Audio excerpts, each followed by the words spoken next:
Okay, so let's get stuck into answering some of these questions that I have had from some of my subscribers. And all up, I've got 1, 2, 3, 4, 5, 6, 7, 8, 9, 10. I've got 10 questions all up that I'm going to answer for you guys in this video, and hopefully it will reveal a little bit more about me that you want to know. So the first question I'm going to kick this Q&A off with is by Mark Lade, and he says, are you at all a fetishist? Ever draw shibari related things? Now, I had no idea what this meant, so I had to Google what fetishist was, and I had to Google what's shibari. Shibari, I'm hoping I'm saying that right. Now, shibari means to tie in Japanese. And apparently it is like the artistic form of rope bondage, and it's very sexual in nature. To answer your question, no, I am not at all a fetishist, and I will probably never draw anything. I will never draw anything to do with shibari. And if I do, it's not by all means credited to shibari. It'd be probably just a complete fluke that it looked like that. But yeah, no, I've got no fetishes in anything whatsoever. I'm just not a person of that sort of, origin. If you know what I mean. So yeah, no. I'm hoping I'm saying these names right. Papava Fawn asked me quite a few questions. So the first one is, what event was the first time you discovered you liked horror? Was it a movie that made you realize it, or something else? A story? I think what got me into horror was I was probably about 10 or 12, I can't remember, but it was the year that The Craft came out, and that's that witch movie. If anyone doesn't know what it is, it's the girls that are witches in high school. I really liked watching witchcraft stuff, so I got into sort of horror after that, but the origin that sort of got me into horror was The Craft. And even though that's not a horror sort of movie, because up until about 12 to 14 years old, horrors really affected me as a child. I would have to sleep with the light on. Critters and all those sort of movies from back then just affected me big time. And I watched Jurassic Park. This will make you laugh. I watched Jurassic Park as a child. I think I was 9 when Jurassic Park came out, and the raptors scared me. Yes, raptors. I will get more scared over a raptor than like the thing that's in, say, The Ring or The Grudge or something like that, or even other sort of scary movies like that. So yeah, it was a movie, and from there I really got into witchcraft, and I loved gothic things like old castles, and I didn't go as far as liking like cemeteries. I'm not that kind of gothic person. That sort of stuff really creeps me out in real life, and I tend to stay away from that real eerie sort of stuff like that when it gets a little bit too real. But other than that, I sort of romanced the idea of, vampires and all that sort of stuff, like werewolves, witches, shapeshifters. Like I really love all that sort of stuff.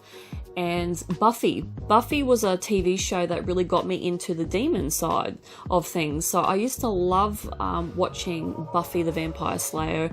That's probably still my all-time favorite TV show. I love Buffy. So yeah, I won't babble on too much with that. We'll move on to the next question, which is, do you hide from your close circle of friends or people what you're interested in. No, I never hide what I'm interested in. If people don't accept me for who I am, they're not worth being friends with. And I've never had a problem. Like, I've got friends who are just as sick and twisted as I am in the brain with a lot of stuff. It's something that I would never hide from anybody, because you just don't do that. Like, you got to show who you really are. And yeah, that's my interests, and I don't judge anyone else for their interests. Even if, like, I have a group of friends and they're all girly and they like pink, but they're good people, I'll still hang around them, and that just because I'm a little bit of a dark soul and like wearing black and all that sort of stuff, and I'm not a girly sort of person. Yeah, it doesn't matter. I never hide who I am at all.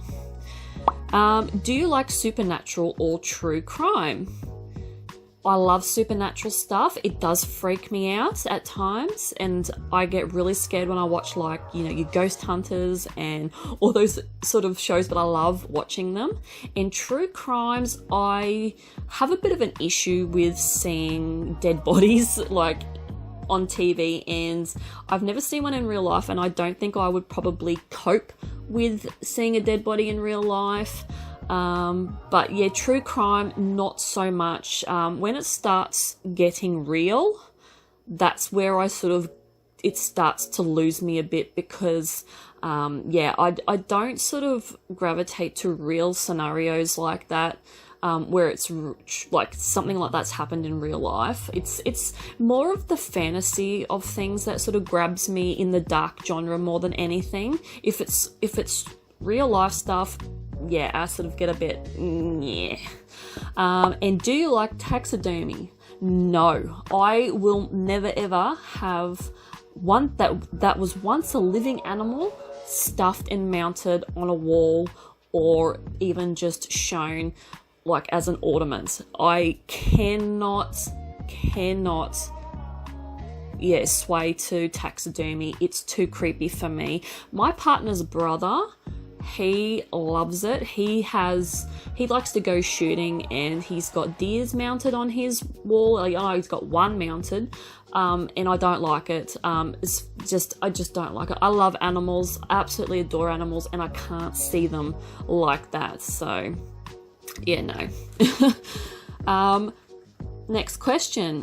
Becca Bullard says to me, does art drawing help you cope with your anxiety?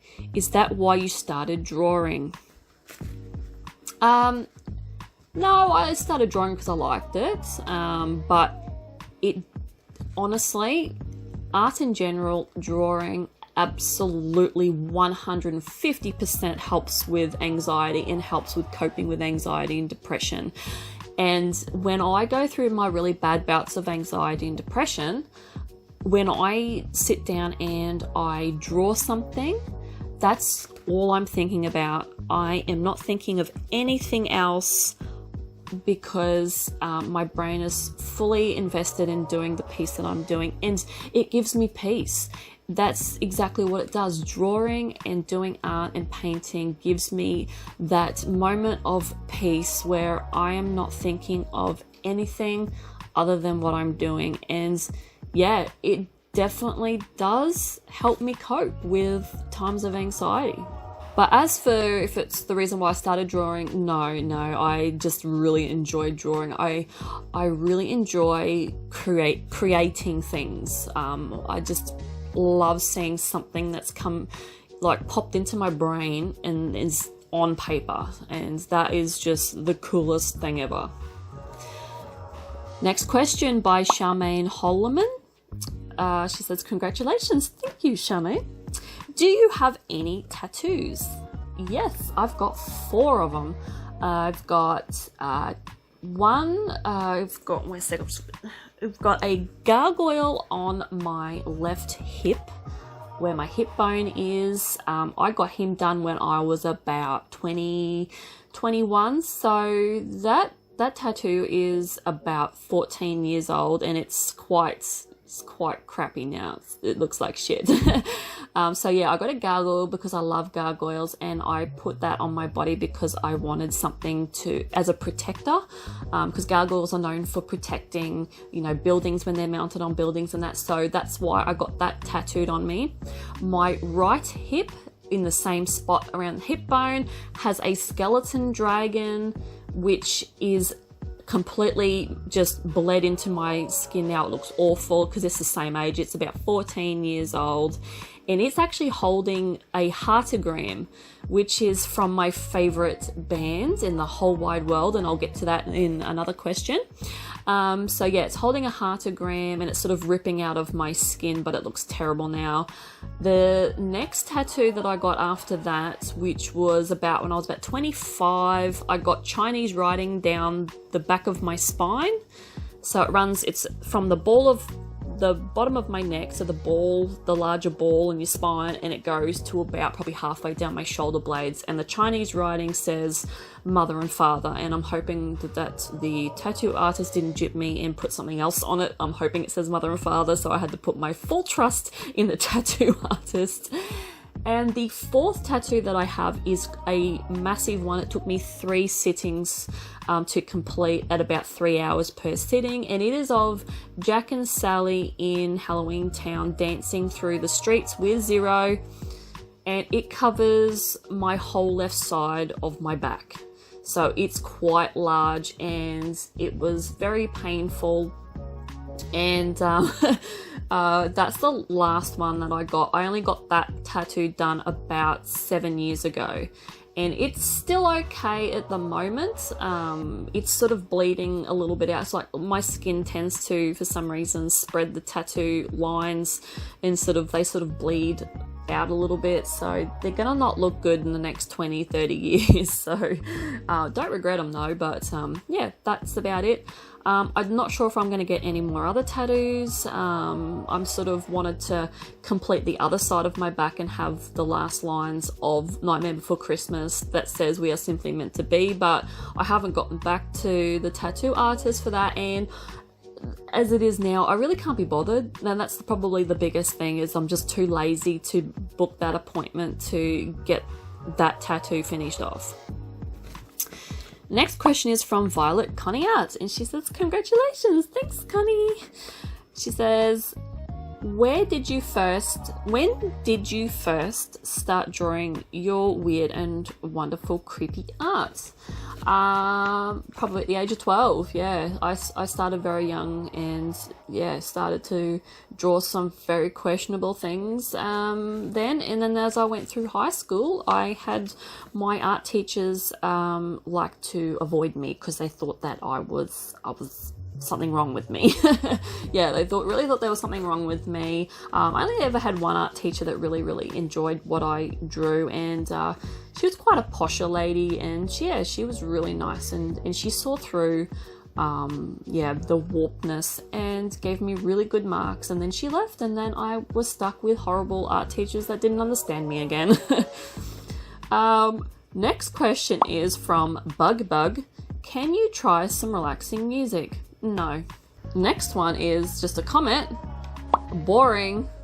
Yes, but that just means my channel is not for you. From Busy Mama 33. Are you a self-taught artist, or did you go to art school?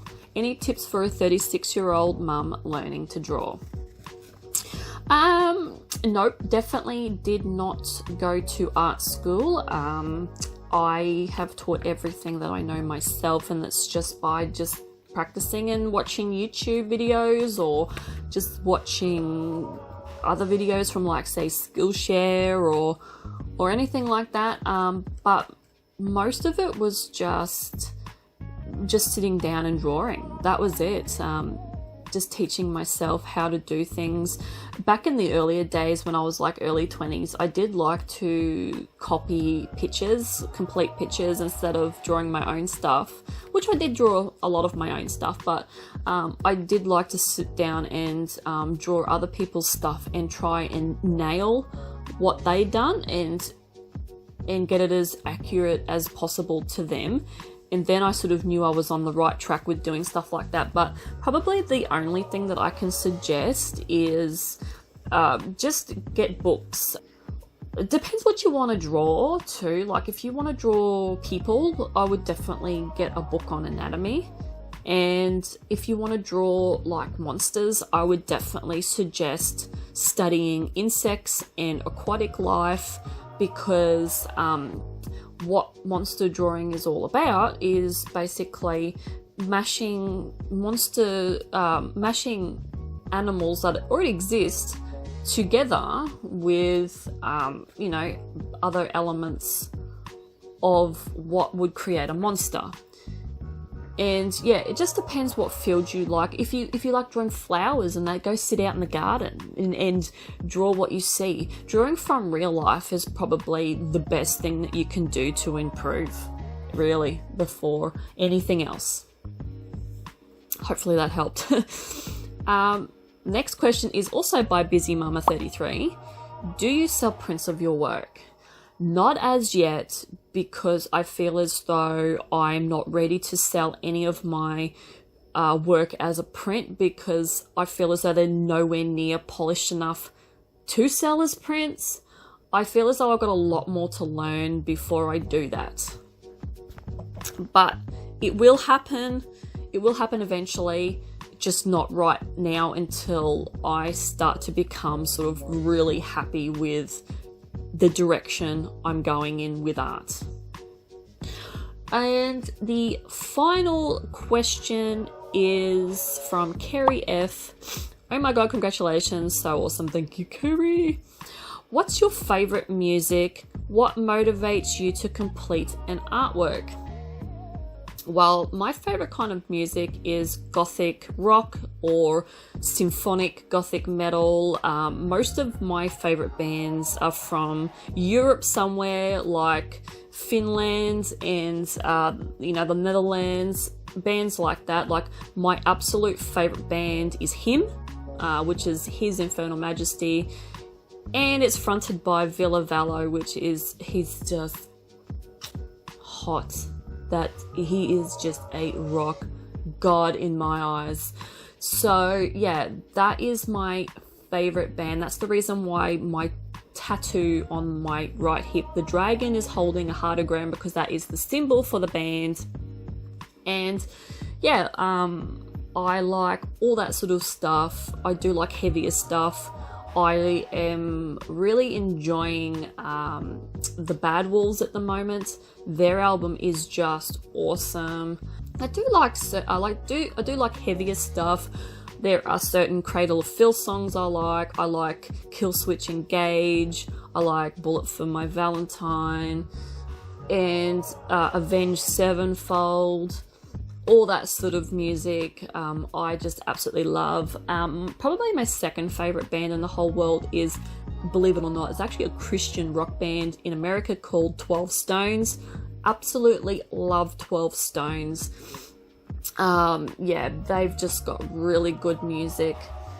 Yeah, so that's really it. And I don't know, I've got to complete things. Like, I do have a bit of an OCD when it comes to doing stuff. I've got to see it through. And I probably can count on one hand how many unfinished artworks I do have, because I really love completing things.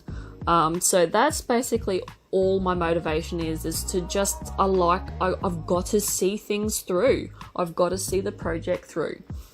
And yeah, I want to see the finished product. So I've got something there that I feel rewarded, feel within myself that it's a reward.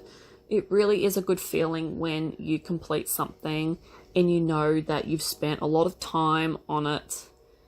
And yeah, there's no better feeling when you're creating art, basically. That's it. That's all the questions I have. If you've got any other questions you want to ask me, feel free to ask me. I will just include them in another Q&A video. Yeah, you can ask me anything. I'm not a very I'm not a person that gets offended by anything. Yeah, I'm a very open-minded person, so feel free. If it's a bit too much, I just won't answer it. Like if it's something that's a bit very personal, But yeah, look, ask me anything, because I know people like to know things about people. If you know, it's just what we do. We're very inquisitive people, very inquisitive race of humans. So yeah, hopefully you've enjoyed this and it's answered a few questions, and if it hasn't, just let me know and I can sort of clear some of it up if you like, and go into depth a bit more if I haven't covered anything in depth as much as you sort of thought that I might have. So yeah, that's it from me, and I will see you guys in the next one. And hopefully you enjoyed my lovely little sky piece with a little alien craft and some stars, and yeah, just something simple I wanted to do for this video is a nice little sky piece, and practice my watercolor washes. that's what I'm doing. So yeah, see you guys in the next one. Bye.